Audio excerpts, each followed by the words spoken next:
There's a Canada that no travel guide will ever show you. Not because it's hidden, because it's inconvenient. No northern lights to photograph, no craft coffee on the corner, no postcard version of anything. What exists here is something harder to look at. Houses with the lights still on, in towns that the rest of the country decided at some point to simply stop thinking about. Families who woke up one morning after the mine closed, or the train stopped running, or the hospital shut its doors, and made a decision that makes no rational sense at all. They stayed. This video isn't about ghost towns. Ghost towns are empty. These places aren't empty.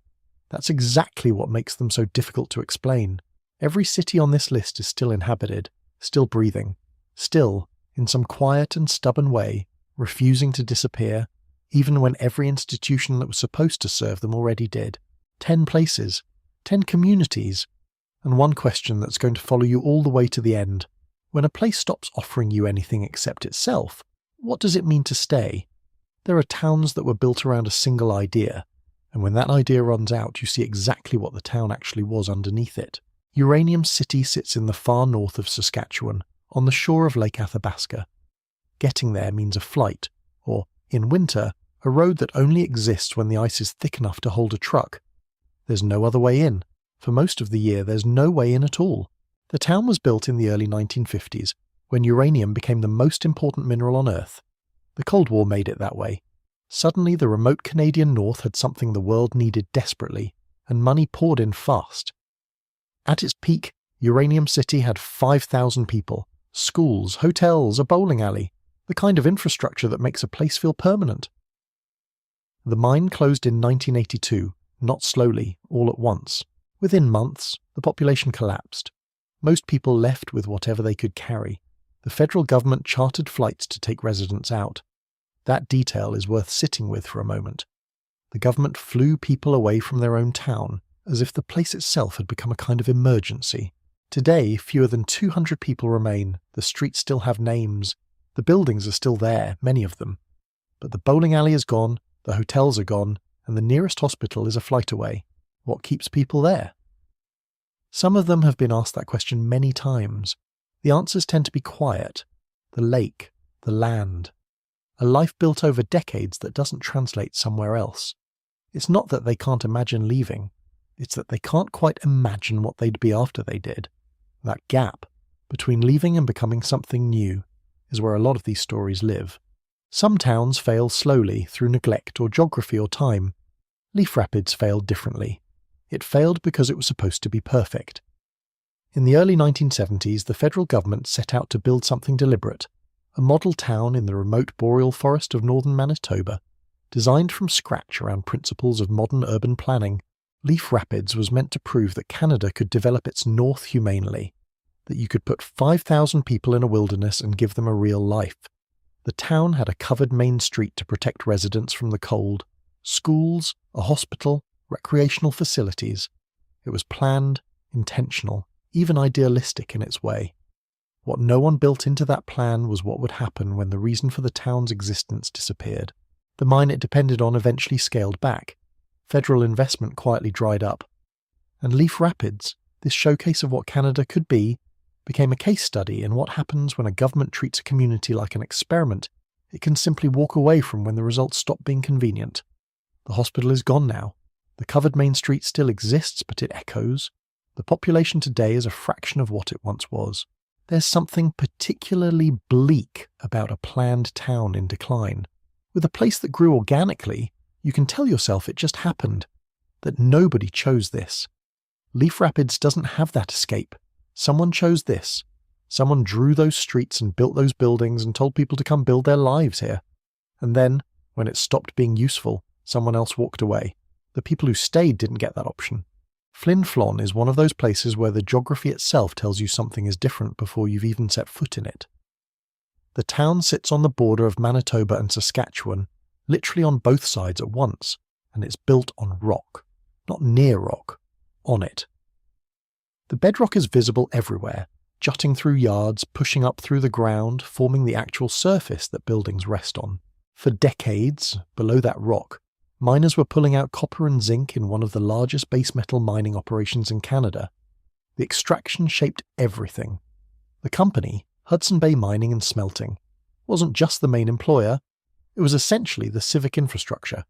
The smelter stack was the tallest thing in town, and when the wind shifted, you knew it. What happens to a town like this when the ore runs out? The foundations, literal and economic, are the same thing. You can't separate the two. The mine made the town possible, and the mine also made the town what it is, a place built on something finite, in terrain that doesn't allow for easy reinvention. Flin Flon is still alive, still inhabited, still functioning in some ways, but the population has been declining for years, and the conversations happening in community halls and on front porches have a quality to them that's hard to describe, a sense of people trying to figure out what they are when the thing that defined them is almost gone. Not everyone is ready to answer that question. That's understandable. Snow Lake is the kind of place where the word isolated starts to lose meaning. After a while, you stop thinking of it as isolated from something else. It just is what it is, a small town deep in the boreal forest of northern Manitoba, where the nearest city is a very long drive away on roads that aren't always passable. The community has survived waves of economic contraction. Mining defined it, mining diminished it. But what brought Snow Lake into conversations about survival wasn't the economy alone. It was healthcare. When the regional hospital closed, families found themselves in a situation that's hard to explain to someone who's never lived in that kind of place. A medical emergency doesn't wait for a flight to be available. A difficult pregnancy doesn't hold until you can get a specialist on video. The distances that feel manageable in theory become something entirely different at 2 a.m. in February, when a child has a fever that isn't breaking. And yet the waiting lists for housing in Snow Lake still exist. People still want to move there. The land has a pull that's difficult to articulate and impossible to fully dismiss. There's a certain kind of beauty to the boreal.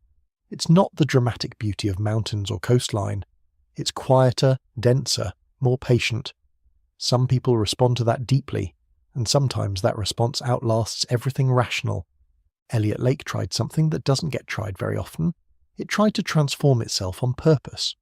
After uranium mining wound down in the early 1990s, the city didn't just wait to see what happened. It actively recruited retirees, older Canadians looking for affordable, quiet places to spend their later years. The strategy worked, for a while. The population stabilized.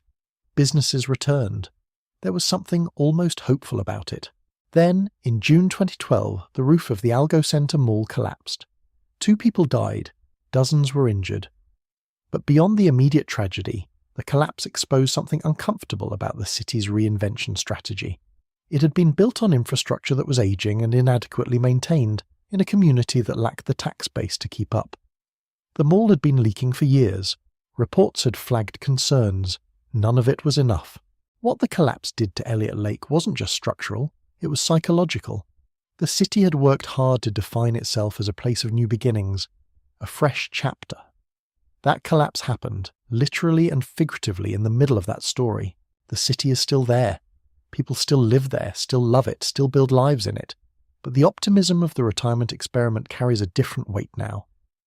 The story of Elliott Lake is a reminder that reinvention is possible, and that it's also fragile in ways that don't announce themselves until something gives way.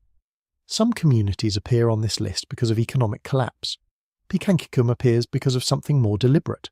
The community sits in a remote area of northwestern Ontario, accessible only by air or, in winter, over ice roads. For years, decades actually, it operated without reliable access to clean drinking water. A boil water advisory that should have been temporary became something else entirely, a permanent condition. Normal life conducted around a water crisis that never seemed to reach the top of any government priority list. The suicide rates in Pikangikum have, at certain points, been among the highest recorded for any community in the world. That's not a rhetorical flourish, that's a documented reality. Young people, specifically. A generation growing up in a place where the state's absence is total. No safe water, minimal healthcare, inadequate housing, education systems that historically work to erase rather than support Indigenous identity.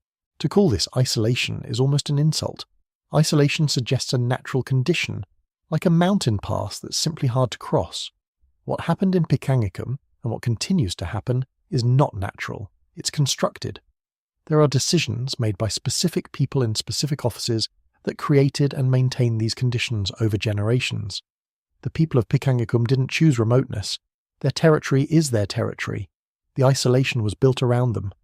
In 2011, the world briefly looked at Atazapiskat. Images circulated of families living in tents, in plywood shacks, in structures without insulation or heating, in the middle of a subarctic winter. The federal government declared a third-party management order, essentially removing the community's control over its own finances. There were investigations and reports and press conferences. For a few months, Atawapiskat was a story, and then it wasn't. What's left when the attention moves on is what was always there. A community on the banks of the Atawapiskat River, in the shadow of a diamond mine that generates billions in revenue for a company headquartered far away, while the people who live beside it have been fighting for clean water and adequate housing for as long as anyone can remember. The mine is still there. The community is still there. The gap between the two is still there. What gets called resilience from the outside sometimes looks from the inside like exhaustion, like survival, like people who were never given the option of anything else continuing anyway. Because continuing is the only thing that preserves the possibility of something better. What that something better looks like, and whether anyone with power is interested in building it, is a question Atawapiskat has been asking for a very long time. There's a moment in Schefferville's history that is almost absurd in what it reveals about how governments think about communities. When the Iron Ore Company of Canada shut down its operations in 1982, the economic rationale for Schefferville's existence simply ended. The company had built the town. The company had built the railway that connected it to the south.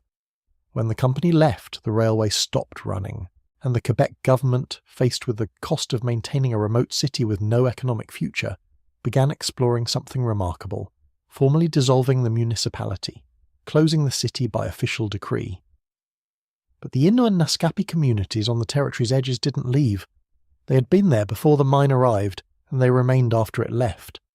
The official city disappeared. The people did not. What exists in Schefferville today is something the government's plan didn't account for, a persistent human presence in a place that was declared finished. The Innu community of Matimakushlak John and the Naskapi nation of Kawawachikamak are still there, navigating a situation where the infrastructure around them was deliberately dismantled, but their relationship to the land was not. There's a lesson somewhere in that, about what a community actually is versus what a government thinks it is, about the difference between a city and a people. On the night of July 5th, 2013, a train carrying crude oil was left unattended on a slope outside Lac-Mégantic. The brakes failed. The train rolled downhill, entered the town, derailed, and exploded. 47 people died. The historic downtown was destroyed.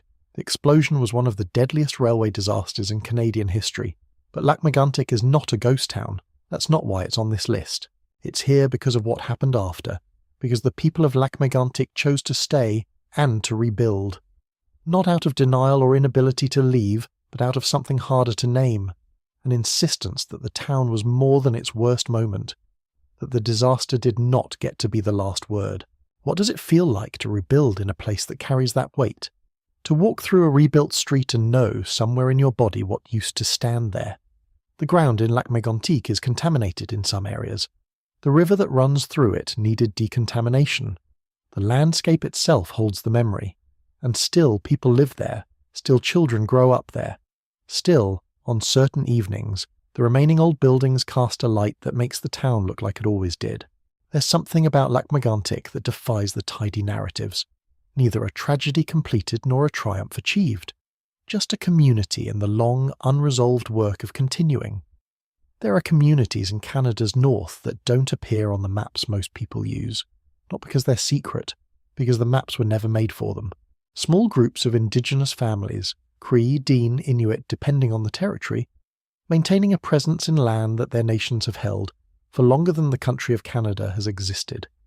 In some cases, the federal government has, at various points, tried to relocate them, offered housing elsewhere, framed the move as progress. Some left, some didn't. The ones who stayed did so for reasons that don't translate easily into the language of economic utility, the language that governments tend to speak. They stayed because the territory is not just where they live, it's what they are. The relationship between a community and its land in Indigenous thought isn't a matter of property, it's a matter of identity, of continuity, of something that would be severed, not just inconvenienced, by moving. There are places in Nunavut and the Northwest Territories that show up in no government database as functioning communities. No postal code, no municipal designation, and yet families wake up there every morning, prepare food, raise children, practice languages that have names for things that English doesn't. The Canadian government has, at various points over the past century, actively tried to eliminate those languages, those practices, that continuity, and it hasn't entirely succeeded. That's not a small thing. There's a question underneath all of this that never quite gets asked directly, by governments, by media, by the rest of the country, looking briefly at these places before looking away again.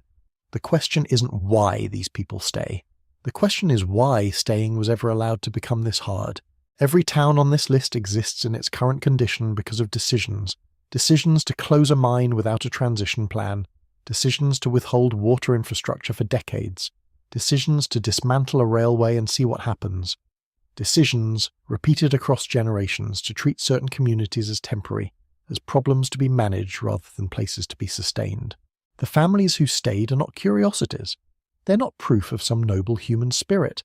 They're people who are left with inadequate options and made the best ones available to them. Sometimes that looks like resilience. Sometimes it looks like survival. Sometimes it's just the morning light through a window in a place the rest of the country decided wasn't worth saving. That window is still lit. Somewhere in the north, right now, in a town that doesn't appear in any travel guide and barely appears in any government record. Someone is making coffee, watching the cold come down, and not going anywhere. Nobody decided that for them, but nobody made it easy either.